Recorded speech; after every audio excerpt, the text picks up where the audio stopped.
Looking glass কিছে? আমি বলি আমার সামনে প্রাইভেট কার। আপনার লুকিং গ্লাস কিছে? লুকিং গ্লাসের জন্য না ভাই, আমার প্রাইভেট কার ঢুকছে ভাই। আমি দেখছি ডাইনে লুকিং গ্লাস নাই কা? আপনি তো উচিত ছিল ব্রেক করা। ভাই ব্রেক করেই তো আমি খাড়া হয়ে গেছি ভাই। আমার এই জামাল, টাটা গাড়ি ভাই। বাইরে ব্রেক করে দিতে বলো না, টাটা করে না। হ্যাঁ? বড় ভাই আমি ব্রেক আমার টাটা গাড়ি ভাই।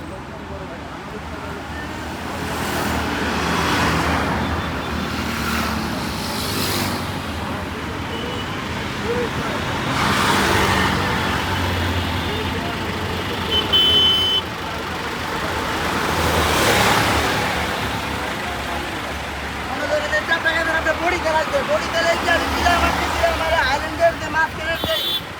রোড মারছি। আপনি লুকিং গ্লাস আর গাড়ি চালান কেন? লুকিং ভাই বড় ভাই। এখন দেখছেন আমার বডি ছিঁড়ে গেছে, বডি দেখছেন? ভাই আমার কোনো দোষ নাই ভাই। ঘুরে দিতে বড় ভাই। প্রাইভেট করতে আমি দেখছি। আমার সামনে আপনি উচিত ছিল না সামনে গাড়ি সামনে আপনি দিচ্ছেন না, টান মারতেন, টান মেরে পরে কি করে দিতে হবে করে মারতেন। এটা কি ঠিক? টান দিবেন কারণ ভাই, আমাদের টান দেওয়ার দরকার নাই। আমাদের টান দেওয়া আপনি তো ছিল নোয়াখালী গাড়ি।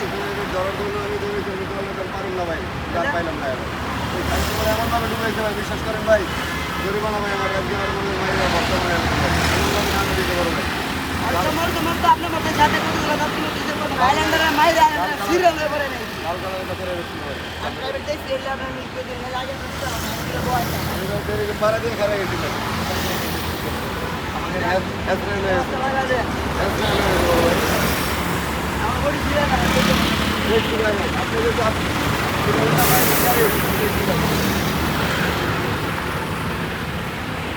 আর সামনে দিয়ে একটা প্রাইভেট এমন ভাবে ঢুকছে, কুলাইতে না পারে মনে করেন ডাইনে পড়তে গেলে, ডাইনে পড়ে আমার বডিতে বাজাইছে। আর আমি মনে করেন বেড়ে কুলাইতে না পারে লাস্টের আইল্যান্ডের সাথে মেরে গেছি। দেখেন আমার বডির কি অবস্থা। আর কি গো কুলা তো দোষ নাই, কারণ ওই কুলাইতে মনে করেন যে একটা প্রাইভেট মাথায় পড়তে মারছে। আমার আরো যদি আমি ওটাই কাজটা করি, দুটা গাড়ি রেখে লাগাই দিল।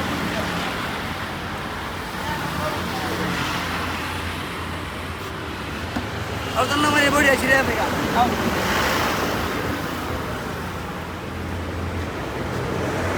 এই জায়গাটা হচ্ছে কি? প্রাইভেট আমার